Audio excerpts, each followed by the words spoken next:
Boire au torrent 571. Bien, comme j'ai mentionné la dernière fois, nous démarrons un nouveau thème. Nous allons donc lire des passages de la Bible concernant les promesses de Dieu. Il y en a tellement que je ne savais pas par où commencer.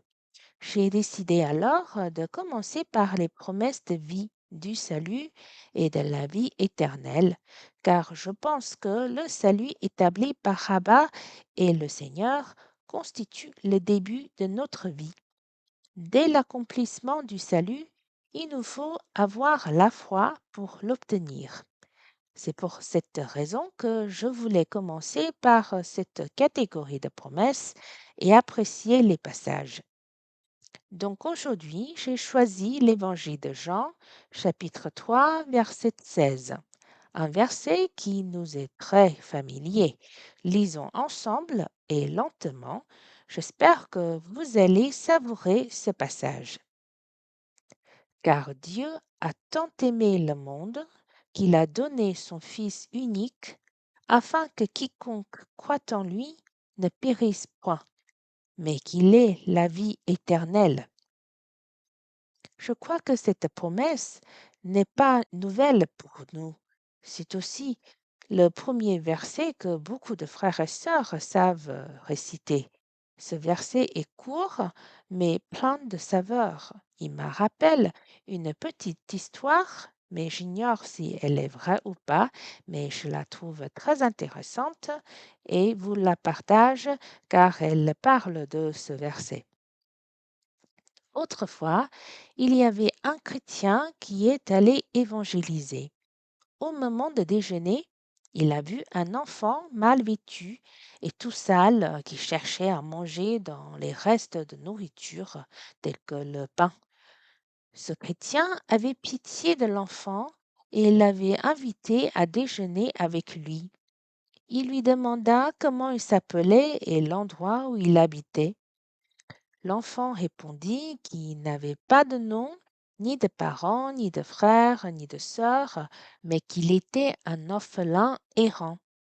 Le chrétien lui a répondu que ce n'est pas grave et que Jésus l'aimait. Le chrétien lui a proposé le nom de Jean chapitre 3 verset 16. Ensuite, le chrétien et sa femme ont recueilli l'enfant. Ce dernier a vécu 2 jours chez eux. Il avait du mal à s'habituer à sa nouvelle situation parce qu'il avait une vie de vagabond. Il a donc quitté leur maison. Malheureusement, il a été renversé par une voiture et a été hospitalisé. Ce n'était pas grave, mais à l'admission à l'hôpital, l'infirmière lui demanda son nom. Il se rappela du nom que le chrétien lui avait donné. Jean chapitre 3, verset 16. Elle a dit à l'infirmière qui trouva ce nom vraiment particulier. Et il se trouve qu'elle était aussi chrétienne. Elle connaissait très bien le sens de Jean chapitre 3, verset 16. L'infirmière avait bien soigné sa blessure et lui avait aussi donné à manger. Ensuite, c'est merveilleux car cet enfant est retourné retrouver le chrétien et lui a posé une question. Le nom que tu m'as donné est merveilleux car les gens sont tellement gentils avec moi. Que veut dire donc Jean chapitre 3 verset 16? Le chrétien lui répondit que c'était en fait un verset de la Bible qui montre l'amour merveilleux de Dieu. L'enfant a ainsi compris que Dieu l'aimait. Je ne sais pas si l'histoire est vraie ou pas, mais je trouve que ce nom, Jean chapitre 3, verset 16, est très créatif.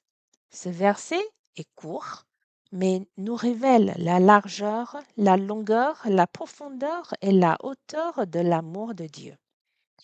D'abord, Dieu a tant aimé le monde. C'est merveilleux, n'est-ce pas? Les gens peuvent penser que les téléphones portables, les ordinateurs sont vraiment des inventions merveilleuses. Pourtant, La plus grande merveille de ce monde est le fait que Dieu a tant aimé le monde. Cet amour est l'amour le plus grand car le Très-Haut aime le monde. Mais les hommes ont été privés de la gloire de Dieu et se sont rendus ennemis de Dieu. Ils ont péché et ont quitté Dieu. Dieu le Très-Haut, au contraire, aime ce monde qui pêche. C'est l'amour le plus grand. Ensuite, qu'il a donné son Fils unique.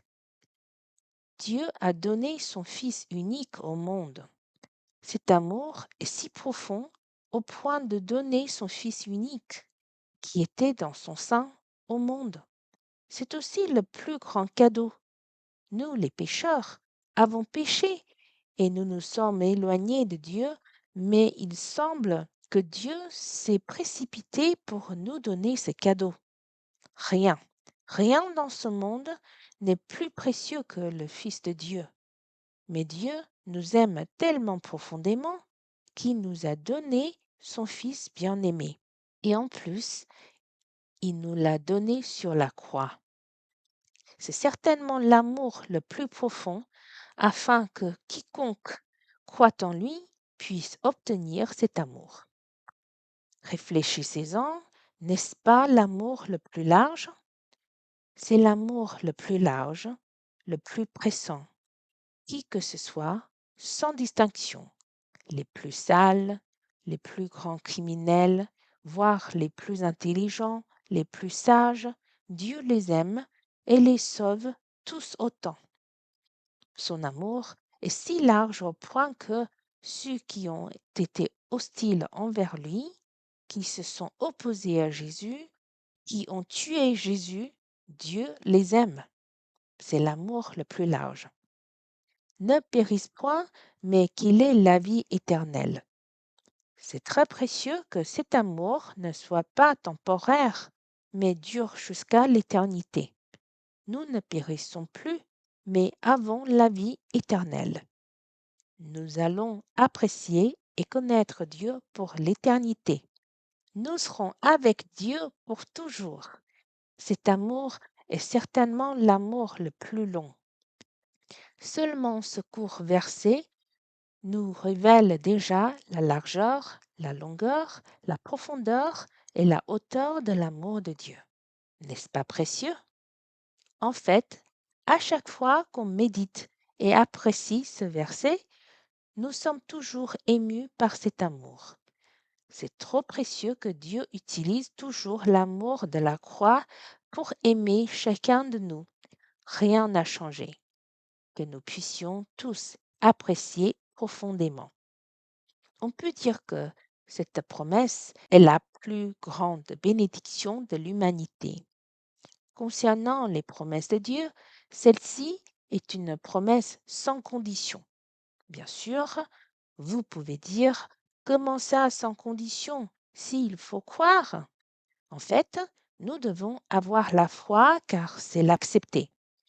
Dieu ne va pas nous obliger à avoir la vie éternelle si on ne le veut pas. Dieu lui-même ne pourra pas nous obliger parce que croire veut dire accepter. Ce verset est une promesse pour toute l'humanité. Ce cadeau est pour tout le monde. Il suffit de croire et de l'accepter pour l'obtenir. En fait, la volonté d'Abba est toujours la même aujourd'hui. Abba nous aime très profondément. En plus, il veut nous donner beaucoup de choses aujourd'hui. Ayons la foi pour apprécier tout ce que Abba nous donne. Prions et adorons ensemble. Abba, c'est précieux que ton amour pour nous est grand, large, profond et haut. Avant notre apparition, tu as déjà songé à notre salut et tu as accompli le salut. Tu as établi ton Fils bien-aimé, souverain sacrificateur pour nous. Il est même devenu offrande pour nos péchés et s'est donné lui-même. Tu nous as donné ton Fils de cette façon sur la croix. Merci de nous aimer autant que le Seigneur Jésus. Abba, que nous ayons la foi, que nous puissions apprécier ton cœur d'amour brûlant envers nous. C'est tellement précieux qu'il nous suffit d'avoir la foi pour obtenir. Je te prie de nous aider à avoir une foi courageuse tous les jours et apprécier l'abondance que tu nous donnes jour après jour. Abba, aide-nous aussi d'avoir un cœur de fils, de prendre dans nos bras et apprécier le fond de ton cœur. Frères et sœurs, j'espère que vous allez maintenant rester en silence et essayer de discuter avec Abba. Adorez-le et appréciez son amour.